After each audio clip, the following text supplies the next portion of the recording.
Hello, good morning, welcome back to my YouTube channel রাইমাস fantasy. আর আজকে মনালি দিদির বিয়ে, আমার এতদিন সময় হয়নি, তাই আজকেই সকালবেলায় আমি আর রাখি দুজন মিলে চলে গেছিলাম রাধানগর গিফট কিনতে। এই বাড়ি পৌঁছালাম, এবারে দেখি কি শাড়ি পরবো, যেই শাড়িটা পরবো সেটা ঠিক করাই আছে। এবারে দেখি রেডি হয়ে যাই তাড়াতাড়ি। আমি রেডি হয়ে গেছি আর এখন আমাকে দিদি দিতে যাবে। দিদি দিয়ে আবার চলে আসবে, আবার সন্ধ্যাবেলায় আবার দিতে যাবে, আবার চলে আসবে। এইখানে চলে এসছি, এখানে সব বস্তা বস্তা সব শাড়ি ঢুকানো হচ্ছে। এ বৌদি সব চেনা জানা সবাই চলে এসছে। খেয়ে দিয়ে তারপরে এসেছি। এটা হচ্ছে আমার একটা স্কুল ফ্রেন্ড, আর এটাও একটা স্কুল ফ্রেন্ড। আমি কোনোদিনও আমার স্কুল ফ্রেন্ডদের দেখাইনি, কারণ তার কোনো কারণ আছে। মোনালিকে এখনো পর্যন্ত দেখানো হয়নি। খেয়ে দিয়ে তাই এদের বাড়িটা ওই যাদের বাড়িতে বিয়ে হচ্ছে তাদের বাড়ির কাছেই, তাই একটু এসেছি রেস্ট নিতে। সে একেও শাড়ি পরা করেছি, আমরা সবাই শাড়ি।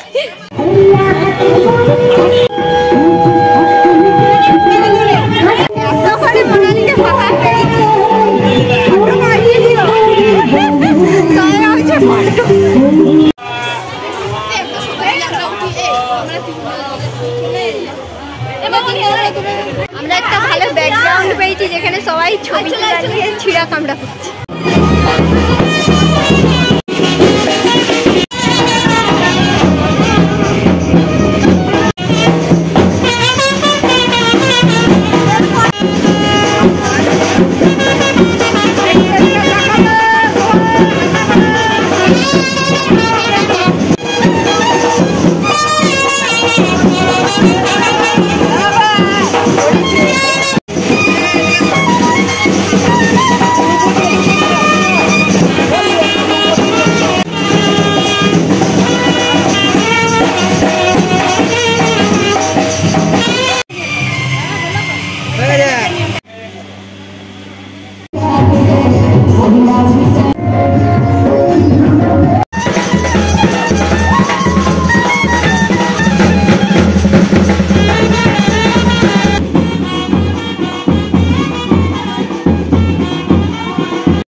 আমি রেডি হয়ে গেছি আর আমি বিয়ে বাড়ি যাচ্ছি বলে দিদি এখানে নিজের জন্য এগরোল এনেছে, মোগলাই।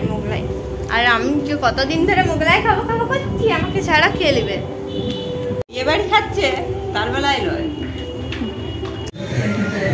আয় আয়,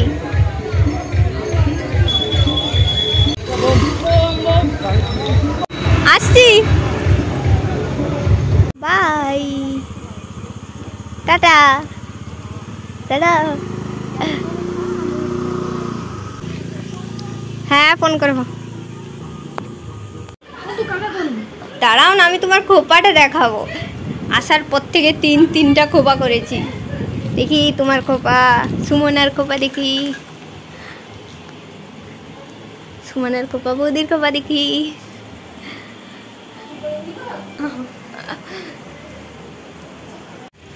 এই যে কে পরিয়ে দিয়েছে শাড়ি? তুমি যে বললে আমাদের ঘর আসবে, আমি দিয়ে শাড়িকে বুঝিয়ে নিয়ে দিয়ে ফাল্গুনি কাকিমাকে ডাকতে চলে গেছি।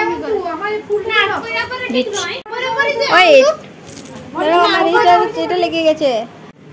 তুমি কত কিছু আটবে মাথায়, ভালোই লাগছে। দেখো এই সাদা সাদা গুলা, এটা ভাল লাগেনি। আমি বলেছিলাম যে ফলস চুলটা না আটতে। এতক্ষণে করে এসছে, তাই আমরা গিফট নিয়ে এতক্ষণে যাচ্ছি। আগেও একবার গেছিলাম, দিয়ে ঘুরে চলে এসেছি ফটো তুলে। না আমি এখন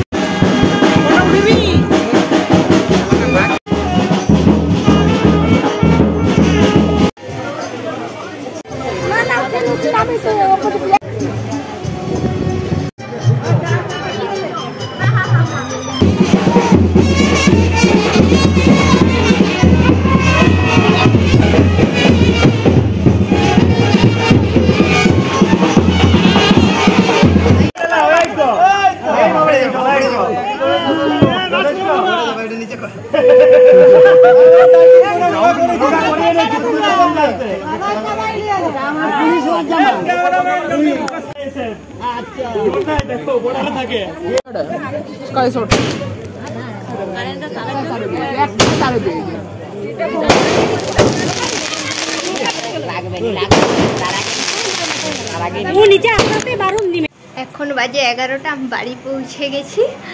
এবারে ড্রেস চেঞ্জ করে ঘুমিয়ে পড়বো। তো আজকের ব্লগটা এত দূর পর্যন্ত। যদি ভালো লেগে থাকে তাহলে লাইক, কমেন্ট, শেয়ার আর সাবস্ক্রাইব করে দিও। Bye, good night.